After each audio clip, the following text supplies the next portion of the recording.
Karaikudi rotary சங்கம் இன்று மாதராணி doctor Meena Muthiah தாய்சேய் நல விடுதியோடு மருத்துவமனையோடு இணைந்து நல்ல உன்னதமான திட்டத்தை இந்த பகுதி மக்களுக்கு அர்ப்பணிக்கின்ற ஒரு நல்ல நிகழ்ச்சி நடைபெற்று வருகிறது. அந்த வகையில் நடைபெறுகின்ற இந்த நிகழ்ச்சியில் இந்த திட்டத்தை தொடங்கி வைத்து வாழ்த்துறை வழங்கி சென்றிருக்கக்கூடிய பணி நிமித்தமாக ரோட்டரியின் கவர்னர் திரு மீரான் கான் சலீம் அவர்களே, எனக்கு முன்னர் ரோட்டரி சங்கத்தினுடைய பெருமையை மீனா முத்தையா மருத்துவமனை இந்த பகுதி மக்களுக்கு ஆற்றி வருகின்ற மருத்துவ சேவையை பற்றியெல்லாம் இங்கே எடுத்து சொல்லி அமர்ந்திருந்து இந்த டயாலிசிஸ் என்ற ரத்த சுத்திகரிப்பு நம்முடைய பகுதியில் அதிகமான அளவில் தேவைப்படுகிறது என்ற அந்த கவலையை வெளிப்படுத்தி அமர்ந்திருக்கக்கூடிய நம்முடைய உலக பொருளாதார மேதை, நம்முடைய மண்ணின் மீண்டர், முன்னாள் மத்திய நிதி மற்றும் உள்துறை அமைச்சர் அண்ணன் ப. சிதம்பரம் அவர்களே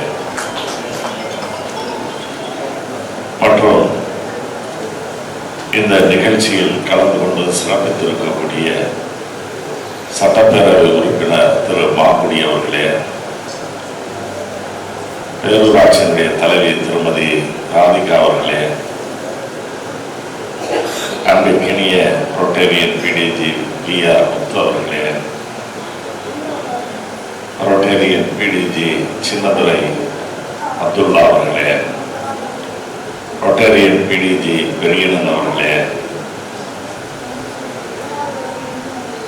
ரோட்டேரியன் ஏஎஸ்பி ஆறுமுக செல்வன் அவர்களே, ரோட்டேரியன் ஏ. லியாகத் அலி அவர்களே மற்றும் காரைக்குடி ரோட்டரி சங்கத்தினுடைய நிர்வாகிகள், தலைவர் எல்லாம் லட்சுமணன் அவர்களே, செயலர் ரோட்டரியின் அழைக்கப்பட்ட அவர்களே, பொருளாளர் ஏஆர் ரோட்டரியின் பழனியப்பன் அவர்களே, ரோட்டேரியன் சண்முகம் அவர்களே, ரோட்டேரியன் என் பாலசுப்ரமணியன் அவர்களே, ரோட்டேரியன் பி. எல். சொக்கலிங்கம் அவர்களே, ரோட்டேரியன் வி. நாகராஜன் அவர்களே, ரோட்டேரியன் ஏ. ராதப்பன் அவர்களே, குறிப்பாக இந்த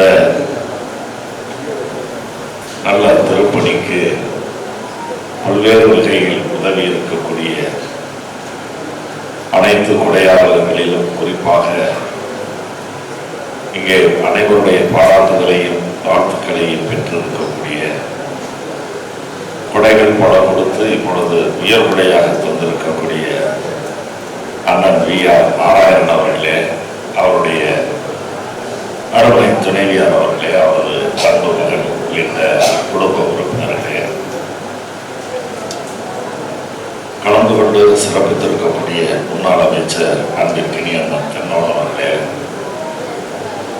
தொழிலதிபர் அண்ணன் புலப்படிக்காசு அவர்களே, காரைக்குடி மேயர் முத்துதுரை அவர்களே, காரைக்குடி துணை மேயர் என் குணசேகரன் அவர்களே, அன்பிற்கினிய சிங்கப்பூர் தொழிலதிபர் துவார் சந்திரசேகர் அவர்களே, கழகத்தினுடைய பொதுக்குழு உறுப்பினர் பள்ளத்தூர் கே. எஸ். ரவி அவர்களே, ஒன்றிய கழக செயலாளர் டாக்டர் கே. எஸ். ஆனந்தன் அவர்களே, திருப்பத்தூர் பேரூராட்சியினுடைய தலைவர் திருமதி கோகிலாராணி அவர்களே, பள்ளத்தூர் பேரூர் கழக செயலாளர் பி. ஆர். அசோக் அவர்களே, சட்டப்பேரவை முன்னாள் உறுப்பினர் அண்ணன் சுப்புராம் அவர்களே, அன்பிற்கினிய சகோதரர் கே. எஸ். நாராயணன் அவர்களே, குத்தமங்கலம் குமார் அவர்களே, குத்தமங்கலம் சேது அவர்களே, தம்பி ஹரிதாஸ் அவர்களே, முன்னாள் ஊராட்சி மன்ற தலைவர் வாக்கிய உறுப்பினர் அவர்களே, வடச்சை பாண்டி அவர்களே, டாக்டர் சுப்பிரமணியன் அவர்களே, பாடத்தாளர் சேவியர் அவர்களே,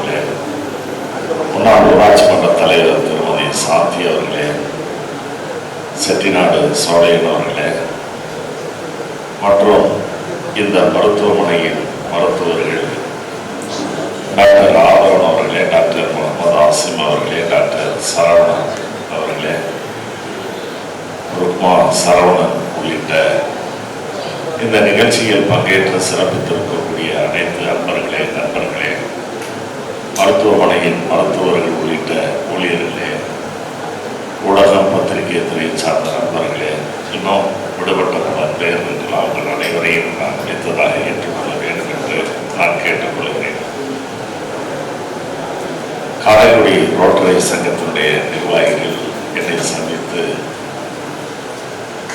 காரைக்குடி குளோபல் மருத்துவமனையிலும் அதே போல கர்நாடகாத்தான் குமாரராணி டாக்டர் மீனா முத்தையா இந்த மருத்துவமனையிலும் தலா 4, 3 என்ற எண்ணிக்கையில் டயாலிசிஸ் மிஷின்களை, இரத்த சுத்திகரிப்பு செய்கின்ற அந்த எந்திரங்களை வழங்க வேண்டும். அந்த நிகழ்ச்சியில் நீங்கள் கலந்து கொள்ள வேண்டும் என்று எங்களை பணித்தார்கள். குறிப்பாக நம்முடைய மாண்புமிகு முன்னாள் அமைச்சர்களுக்கு நாடாளுமன்றம் நடைபெறுகிற நேரம், என்னை பொறுத்தவரையில் தமிழக சட்டப்பேரவை கூட்டம் நடைபெறுகிற நேரம், இந்த நிலையில் நாங்கள் இருவரும் ஒரு நிகழ்ச்சியிலே கலந்து கொள்வது என்பது சற்று கடினமாக இருந்தாலும் கூட இவ்வளவு கஷ்டப்பட்டு, அதாவது இந்த நிதியை, பொருளாதாரத்தை கொடுத்து இந்த திட்டத்தை மக்களுக்கு அர்ப்பணிப்பது என்பதையும் கடந்து அதற்காக அந்த ரோட்டரி சங்கத்தினுடைய நிர்வாகிகள் எந்த அளவுக்கு முயற்சி எடுத்து நேரத்தை செலவு செய்து இந்த திட்டத்தை மக்களுக்காக அவர்கள் செய்கிறார்கள். அதைத்தான் நம்முடைய மாண்புமிகு முன்னாள் மத்திய நிதியமைச்சர் அவர்கள் குறிப்பிட்டு சொன்னார்கள்.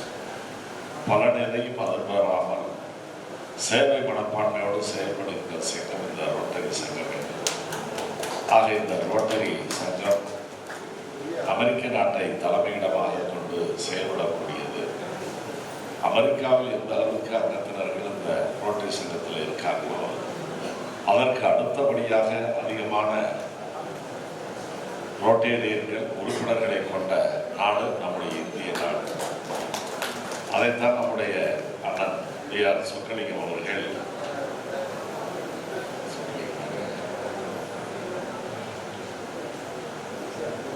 டி.ஆர். நாராயணன் அவர்கள் குறிப்பிட்டு சொல்லையில் அவரும் அவருடைய குடும்பத்தாருடைய விருப்பம் என்னன்னா, இது அமெரிக்காவை தலைமையிடமாக கொண்டு செயல்படுகின்ற ஒரு தொண்டு நிறுவனம், சேவை செய்யக்கூடிய ஒரு அமைப்பு. ஆகவே இது போய் நாட்டில் எங்கேயாவது ஒரு பகுதி மக்களுக்கு போய் செய்ய வேண்டும் என்பதை விட இது நம்முடைய பகுதி மக்களுக்கு பயன்பெற வேண்டும் என்று தங்களை அந்த வளையத்துக்குள்ளே, வட்டத்துக்குள்ளே கொண்டு வந்து அதற்கான முயற்சியில் எல்லாம் ஈடுபட்டிருக்கிறார்கள். ஆக ஏராளமான விதிகள், இதையெல்லாம் கடந்து இன்றைக்கு இந்த மருத்துவமனையில் 3 டயாலிசிஸ் மிஷின்களையும், இதற்கு முன்னர் நடைபெற்ற நிகழ்ச்சிகள் குளோபல் மருத்துவமனையில் 4 டயாலிசிஸ் எந்திரங்களையும் கருவிகளையும் அவர்கள் தந்திருக்கிறார்கள். அதற்காக அவர்கள் எடுத்துக்கொண்ட முயற்சிக்கு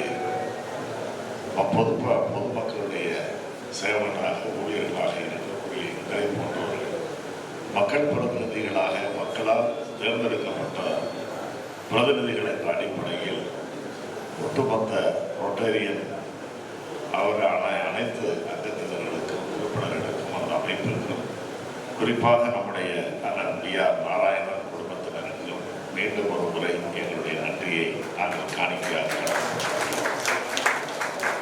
எந்த அளவிற்கு இந்த ரொட்டேரியன் அமைப்பு என்பது தன்னலம் கருதாத ஒரு அமைப்பாக இருந்து பொதுமக்களுக்கு சேவை செய்வதே தங்களுடைய நோக்கமாக இருந்து எந்த விதமான பெயருக்கும் புகழுக்கும் ஆட்படாமல் பலனை திரும்ப எதிர்பாராத ஒரு அமைப்பாக செயல்படுகிறதோ அதை போல நம்முடைய பகுதியில் ஒரு மிகப்பெரிய இந்த பகுதிக்கு பெருமை சேர்க்கக்கூடிய குடும்பத்தை சார்ந்தவர்கள் அமைத்திருக்கின்ற ஒரு மருத்துவமனை.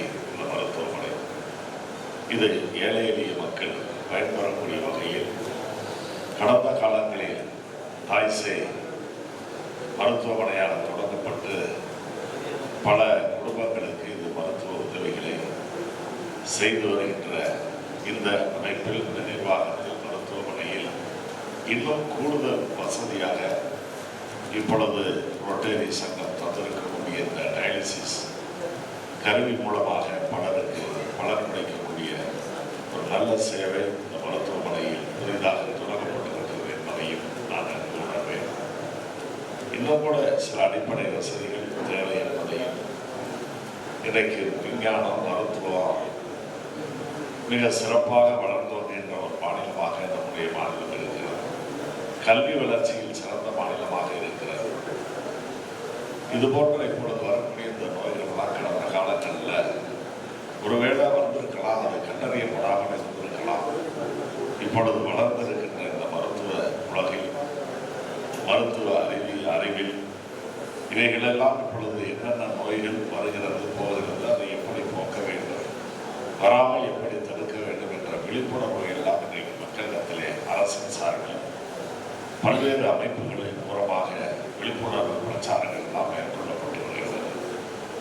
அந்த வகையில் இன்று நம்முடைய முன்னாள் நிதியமைச்சர் அவர்கள் தெரிவித்த அந்த கவலையும் கூட போக்குவதற்கு அரசின் சார்பில் பல்வேறு பணிகள் நடைபெற்று வந்தாலும் கூட அரசின் சார்பில் இன்றைக்கு தமிழ்நாட்டில் தரக்கூடிய மருத்துவத்திற்கு இணையாக வேறு எந்த மாநிலத்திலும் இல்லை என்று சொல்ல முடியும். அந்த அளவுக்கு உயர்தர மருத்துவத்தை நம்முடைய மாநிலத்தில் குறிப்பாக நம்முடைய முதலமைச்சர் அவருடைய தலைமையிலான இந்த அரசு செய்து வருகிறது. கல்வியிலும் அதே போல இந்திய திருநாட்டில் நம்முடைய மாநிலம்தான் உயர்ந்த நிலையில் இருக்கிறது. குறிப்பாக பட்டப்படிப்பு படித்திருக்கக்கூடிய உயர்கல்வி படித்தவர்களுக்கு இந்தியாவுடைய சராசரி ஒரு 28% சொல்றாங்க. ஆனால் தமிழ்நாட்டில் உயர்கல்வி படித்தவர்கள் இன்றைக்கு 54% கடந்திருக்கிறார்கள். ஆக எல்லா வகையிலும் மருத்துவமாக இருந்தாலும் கல்வியாக இருந்தாலும் தொழில் வளர்ச்சியாக இருந்தாலும் தேசிய அளவிலே ஒன்றிய அரசுக்கு வரி செலுத்துவதில் கூடுதலான பங்களிப்பை தரக்கூடிய மாநிலமாக தமிழ்நாடு இருக்கிறது. ஆனால் அதே நேரத்தில் இன்றைக்கு இருக்கக்கூடிய ஒன்றிய அரசு தமிழ்நாட்டு மக்களை, தமிழர்களை, தமிழ் மொழியை வஞ்சிக்கின்ற ஒரு ஆட்சியை தான் இன்றைக்கு நடத்தி கொண்டிருக்கிறார்கள்.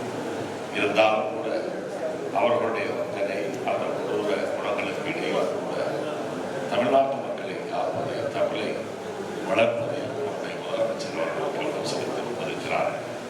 இந்த நிகழ்ச்சியை கூட சற்று காலதாமதமாக நாங்கள் பெற நேர்ந்தது என்னன்னா, குளோபல் மருத்துவமனை நிகழ்ச்சியை முடித்துவிட்டு இடையிலே 100 நாள் வேலை திட்டத்திற்கு பல்வேறு வகையில் ஒன்றிய அரசு நிதியை தமிழ்நாட்டிற்கு தருவதிலே பாரபட்சம் காட்டுகிறார்கள். அதில் குறிப்பாக நம்முடைய காங்கிரஸ் அரசில் அன்றைக்கு பிரதமராக டாக்டர் மன்மோகன் சிங் அவர்களும் நிதியமைச்சராக டாக்டர் சிதம்பரம் அவர்களும் இருந்து கொண்டு வந்த ஒரு உன்னதமான திட்டம்.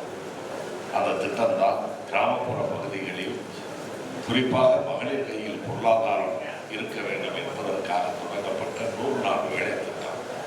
அந்த 100 நாள் வேலை திட்டத்திற்கு இதுவரை கடந்த 3-4 மாதங்களாக 4034 கோடி ரூபாயை நம்முடைய தமிழ்நாட்டிற்கு தர வேண்டிய அந்த தொகையை விடுவிக்காமல் மோடி அரசு இன்றைக்கு அந்த காரியத்தை செய்து கொண்டிருக்கிறது. அது மட்டுமல்ல, கல்வியில் மும்மொழி கொள்கையை ஏற்க வேண்டும் என்றிருக்கிறார். இன்றைக்கு தமிழ்நாடு பொறியியல் துறையிலும் சரி, அதே போல மருத்துவத் துறையிலும் சரி, ஆராய்ச்சி படிப்புகளிலும் சரி, எல்லாவற்றிலுமே நம்முடைய தமிழ்நாட்டில் படித்த மாணவர்கள் இருமொழி படித்தவர்கள். ஏன் அதற்கு சான்று அங்கேயும் போகணும்? அப்துல் கலாம் அவர்களை தேட வேண்டியதில்லை, சொல்ல வேண்டியதில்லை. நம்முடைய சுத்த பிச்சை போன்றவர்களை எல்லாம் உதாரணமாக சொல்லணும். நம்முடைய மாண்புமிகு முன்னாள் மத்திய நிதியமைச்சர் அவர்களே சார் இன்றைக்கு இந்தியாவுக்கு பல 10க்கும் மேற்பட்ட இந்திய நாட்டிற்கான நிதிநிலையை தாக்கல் செய்த சிதம்பரம் அவர் கற்றது இந்த இருமொழி கொள்கையில் தான். தமிழை தாய்மொழியாகவும் ஆங்கிலத்தை இணைக்கும் மொழியாகவும் படித்த அவர் தான் இன்றைக்கு உலகம்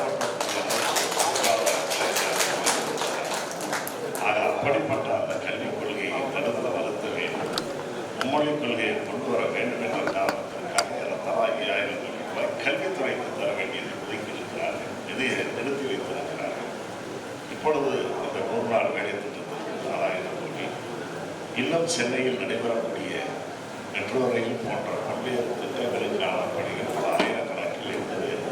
நமக்கு தர வேண்டிய நிதிகளை, நமக்கு தர வேண்டிய ஒதுக்கீடுகளை தடுத்து நிறுத்துகின்ற ஒரு சக்தியாக இருக்கிறார்கள்.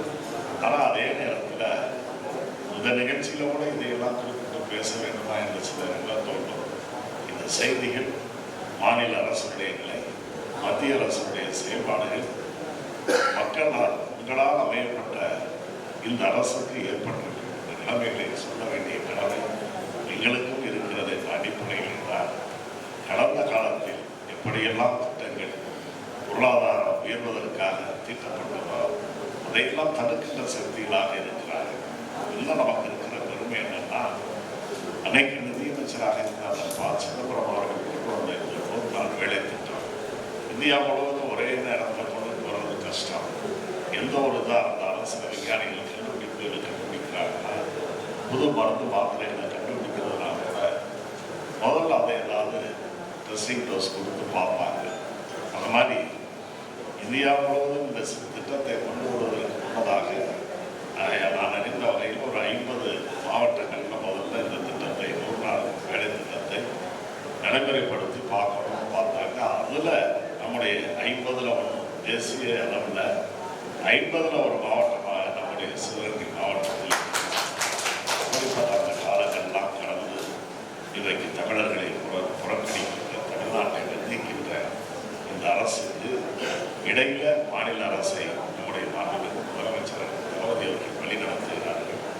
ஆக எந்த ஒரு திட்டமாக இருந்தாலும் ஒன்றிய அரசு நிதிகளை தர மறுத்தாலும் கூட கடுமையான நிதி நெருக்கடிகளுக்கு இடையில் மக்களுக்கு செய்ய வேண்டிய சேவையை இந்த அரசு செய்யும் என்று உறுதியெடுத்து செயல்படுகின்றார் நம்முடைய முதலமைச்சர் என்பதையும் சொல்லி, ஆக அப்படிப்பட்ட இந்த மாநிலத்தில் இன்றைக்கு இந்த பகுதியில் இந்த மருத்துவ வசதியும் இன்றைக்கு பெற்றிருப்பதெல்லாம் அரசுக்கு ஒரு தளர்ந்த வயதுடையவர்களுக்கு எப்படி ஊன்றுகோல் பயனுள்ளதாக இருக்கிறதோ அதை போல இது போன்ற ரோட்டரி சங்கம், நம்முடைய டாக்டர் குமார் ராணி மீனா முத்தையா அவர்கள் பேரில் அமைந்திருக்கக்கூடிய இந்த மருத்துவமனை போன்ற சேவை மனப்பான்மையோடு தொடங்கப்பட்டிருக்கின்ற அமைப்புகளும் முதியோர்களுக்கு ஒரு ஊன்றுகோல் எப்படி உதவுகிறதோ அதை போல இந்த அரசுக்கு ஊன்றுகோலாக இவர்களும் அந்த காரியத்தை செய்கிறார்கள் என்ற வகையில் அவர்களை வெகுவாக பாராட்டி ரோட்டரி சங்கத்தையும் அதை போல இந்த மருத்துவமனையினுடைய நிர்வாகத்தையும் அதை போல நம்முடைய அண்ணன் B.R. நாராயணன் அவர்களும் அவர்களுடைய துணைவியார், அவருடைய மகன் உள்ளிட்ட அவருடைய குடும்ப உறுப்பினர்கள் அத்தனை பேரையும் மீண்டும் ஒரு முறை வாழ்த்தி நடைபெறுகின்ற இந்த நல்ல நிகழ்ச்சியில் நாங்களும்